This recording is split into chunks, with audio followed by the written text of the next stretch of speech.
इस देश का सौभाग्य है कि कृष्ण हुए। हिंदुओं ने ठीक ही किया, कृष्ण के अतिरिक्त किसी को पूर्ण अवतार नहीं कहा। पूर्णता यही है कि कृष्ण में परमात्मा और जगत मिलता है, मेल खाता है। कृष्ण संगम है, वहां देह और आत्मा का नाच, नृत्य। चांतारों, फूलों, पक्षियों, वृक्षों, नदियों, पहाड़ों, कृष्ण है अकेले।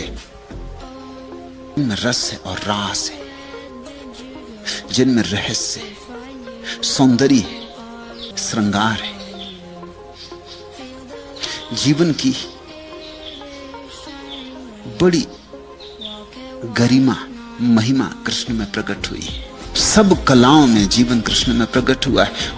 ऐसा चंदन और केसर छिड़कता हुआ परमात्मा पृथ्वी पर कहीं किसी ने कल्पना भी नहीं की।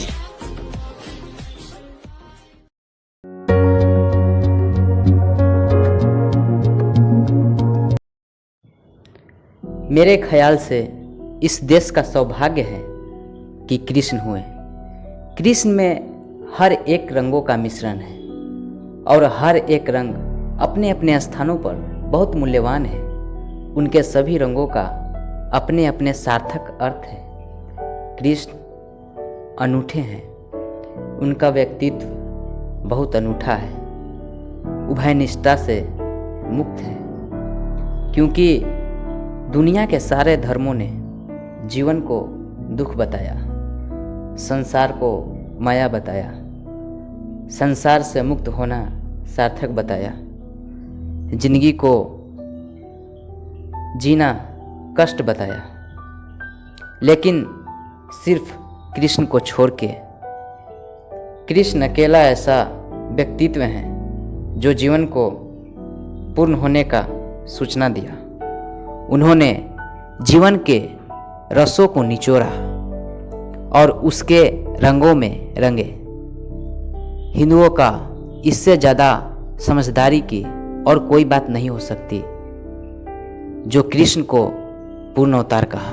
लेकिन बहुत दुख की बात यह है कि कृष्ण को समझा जा सकता वो समय आने में बहुत देर है। कृष्ण का जन्म अपने समय से कम 5000 साल पहले हुआ, होना भी चाहिए। हर महत्वपूर्ण और असाधारण व्यक्ति का जन्म समय से पहले होता है। केवल साधारण व्यक्ति का जन्म ही समय के साथ होता है। असल में सन्यासी वही है जो आनंद से सन्यासी है।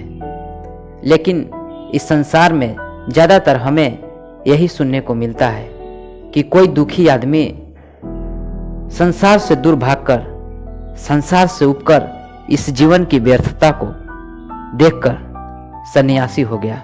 नहीं, यह बात सरासर गलत है। संसार अगर झूठ होता और संसार का अस्तित्व अगर व्यर्थ होता तो परमात्मा हमें यहाँ क्यों भेजता? और अगर संसार सच में व्यर्थ होता तो संसार की जो भी स्रोत है, साधने हैं, उसे बिना भोगे भी हम जीवित रह सकते थे। लेकिन यह असंभव है। यहाँ वे सभी उपलब्ध हैं जो हमें जीवित रख सकते हैं। अब इसे स्वीकार करके जो सन्यासी होगा वही असल में सन्यासी है। कृष्ण की बांसुरी हमें उसी बात का संदेश देती है कि संसार में रहकर, संसार के दुखों में रहकर जीवन को स्वीकार करके नाचना ही जीवन का परम संन्यास है। कृष्ण पूर्ण अवतार इसलिए हैं क्योंकि वहाँ परमात्मा और जगत मिलता है, मेल खाता है। कृष्ण में देह और आत्मा दोनों का संगम है, वहाँ देह और आत्मा का नाच है। कृष्ण जगत से अलग नहीं है, उनका जगत और आत्मा दोनों मेल है। चांद तारों, फूल पक्षियों, वृक्षों, नदियों, पहाड़ों और मनुष्यों, कृष्ण जीवन से जरा भी विपरीत नहीं है। वे जीवन के मध्य में खड़े हैं।